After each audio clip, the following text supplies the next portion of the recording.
Hello guys, welcome to 5th generation na Bishop and welcome to another unboxing and testing po. Shoutout po natin Sir Jojo. Okay, so ngayon meron tayo ditong tactical pistol TP50 caliber 50 Gen 2 by Umarex. This is caliber 50 13 joule 6 rounder and pistol. So ang bala nito ay caliber 50 rubber ball. Ito po yung caliber 50 rubber ball. Compare natin siya sa bala ng airsoft. Ito yung airsoft na 5.95.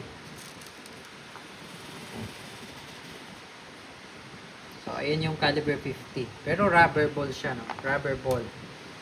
Okay? So, may option naman. Pwede tayong gumamit ng steel ball or yung aluminum ball kaso wala tayong available na ganung bala pa.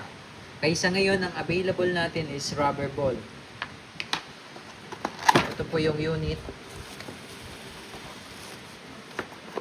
Ang meaning po ng T4A is training for engagement. Ayan siya. Yung unit. So, ito yung quick pursing. Ito yung indicator. Pressure indicator. Fiber optic side siya. Rear and front. Tapos meron siyang rail for accessories tulad ng flashlight. Andito naman yung kanyang magazine. Internal magazine 6 rounder. Ayan. So dyan po pinapasok yung bala. Yung tawag nito yung rubber ball. Ayan. Papasok mo siya dyan. Ayan. Bali ang load niyan ay 6.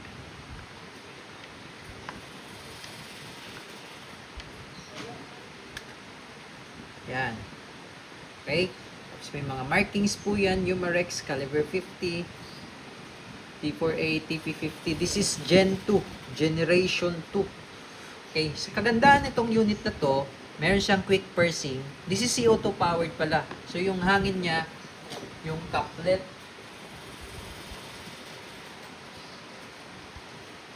ito po yung cartridge niya. So, ang kagandahan nito, kasi pwede mo siyang standby lang dito sa unit. Pag hindi mo siya gagamitin, naka-standby lang yung CO2, kahit abutin pa yan ng taon, hindi siya mauubos kasi hindi pa siya punctured. So meron siyang ganong mechanism na naka-standby lang siya dyan. Yung CO2. Ayan o. So ayan. So naka-standby lang yan. Hanggat hindi ko to pinapalo, yung CO2, nandyan lang yun, hindi yun mapapuncture o hindi siya mabubutas. Ayan, pakita ko sa inyo.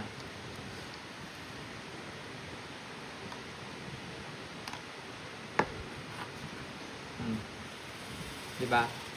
Pero, kung once na gagamitin mo na siya, palo lang, isang palo lang yan, split lang yan, isang segundo, magagamit mo na kaagad yung unit. Yun yung tinatawag na quick pursing. No? Ayan, so katulad niyan, loaded tayo, may load tayo na rubber ball, 6 shots. Tapos naka-standby lang 'yan. Tapos nakalagay lang 'yan sa hard case, no, nakatago lang. Now, kung kailangan mo na siyang gamitin talaga, no? Ito yung tunog nito malakas. Tapos imagine 13 joules po 'yan, no? 13 joules. Yan. Yung mga airsoft natin, yung mga airgun natin, yun po ay nasa 3 joules lang po yun. Okay, yung mga Glock 17 natin na Gen 5, Gen 3, yung mga 4.5mm steel ball, 3 joules lang po yun.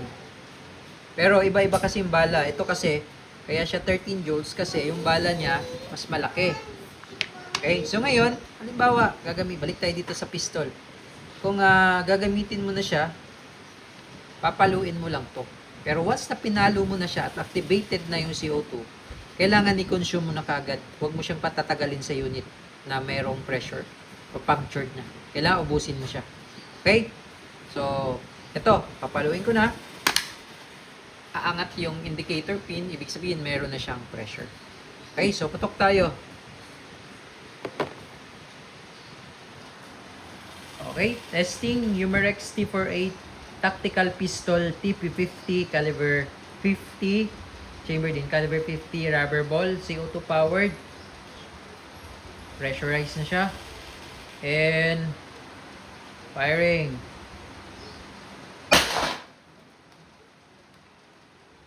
Okay, honestly speaking, malakas talaga yung tunog niya. Malakas yung tunog.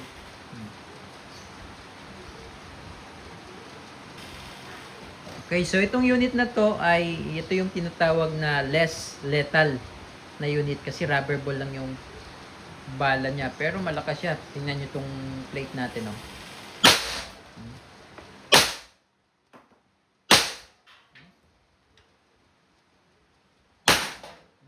Diba? Yung plate, diba? Tumba.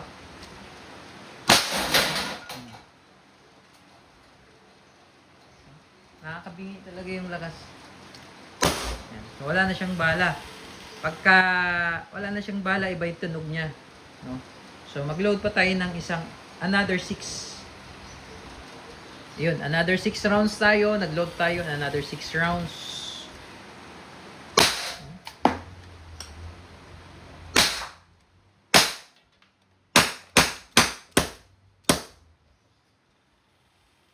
Diba? So, pagka bago nyo i-release yung CO2, pwede nyo i-dry fire yan sa pang 13, 14, and so on na shots.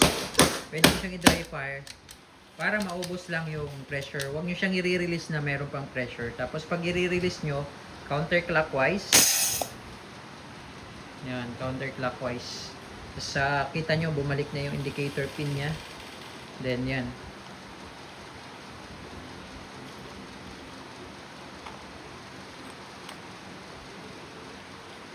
Okay, tapos halimbawa, gagamitin nyo pa, pahingan nyo lang mga 2 minutes bago nyo siya lagyan ulit ng CO2.